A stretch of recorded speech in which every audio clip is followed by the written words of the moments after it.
Chapter 1. The Right to be Rich. Whatever may be said in praise of poverty, the fact remains that it is not possible to live a really complete or successful life unless one is rich. No man can rise to his greatest possible height in talent or soul development unless he has plenty of money. For to unfold the soul and to develop talent, he must have many things to use, and he cannot have these things unless he has money to buy them. A man develops in mind, soul, and body by making use of things, and society is so organized that man must have money in order to become the possessor of things. Therefore, the basis of all advancement for man must be the science of getting rich. The object of all life is development, and everything that lives has an inalienable right to all the development it is capable of attaining. Man's right to life means his right to have the free and unrestricted use of all the things which may be necessary to his fullest mental, spiritual, and physical unfoldment, or, in other words, his right to be rich. In this book I shall not speak of riches in a figurative way. To be really rich does not mean to be satisfied or contented with a little. No man ought to be satisfied with a little if he is capable of using and enjoying more.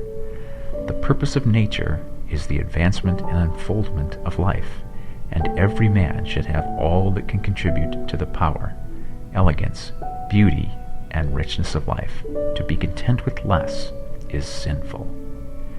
The man who owns all he wants for the living of all the life he is capable of living is rich, and no man who has not plenty of money can have all he wants.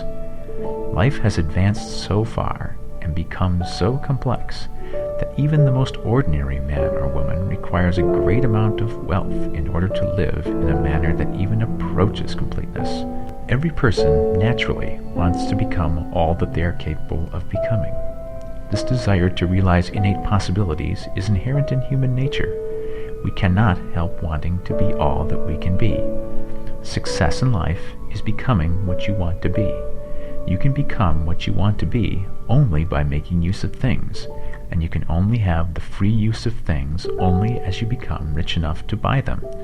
To understand the science of getting rich is therefore the most essential of all knowledge. There is nothing wrong in wanting to get rich. The desire for riches is really the desire for a richer, fuller, and more abundant life. And that desire is praiseworthy. The man who does not desire to live more abundantly is abnormal, and so the man who does not desire to have money enough to buy all he wants is abnormal. There are three motives for which we live. We live for the body, we live for the mind, and we live for the soul. No one of these is better or holier than the other. All are alike desirable, and no one of the three, body, mind, or soul, can live fully if either of the others is cut short of full life and expression. It is not right or noble to live only for the soul and deny mind or body, and it is wrong to live for the intellect and deny body or soul. We are all acquainted with the loathsome consequences of living for the body and denying both mind and soul, and we see that real life means the complete expression of all that man can give forth through body, mind, and soul. Whatever he can say, no man can be really happy or satisfied unless his body is living fully in every function, and unless the same is true of his mind and his soul. Wherever there is unexpressed possibility, or function not performed, there is unsatisfied desire. Desire is possibility seeking expression, or function seeking performance. Men cannot live fully in body without good food, comfortable clothing, and warm shelter, and without freedom from excessive toil. Rest and recreation are also necessary to his physical life.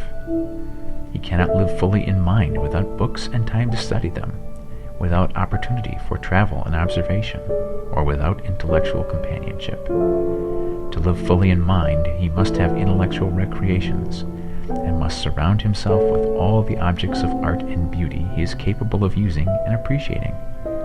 To live fully in soul, man must have love, and love is denied expression by poverty.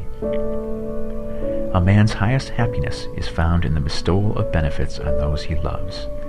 Love finds its most natural and spontaneous expression in giving. The man who has nothing to give cannot fill his place as husband or father, as a citizen or as a man. It is in the use of material things that a man finds full life for his body, develops his mind, and unfolds his soul. It is therefore of supreme importance to him that he should be rich. It is perfectly right that you should desire to be rich. If you are a normal man or woman, you cannot help doing so. It is perfectly right that you should give your best attention to the science of getting rich, for it is the noblest and most necessary of all studies. If you neglect this study, you are derelict in your duty to yourself, to God, and humanity, for you can render to God and humanity no greater service than to make the most of yourself.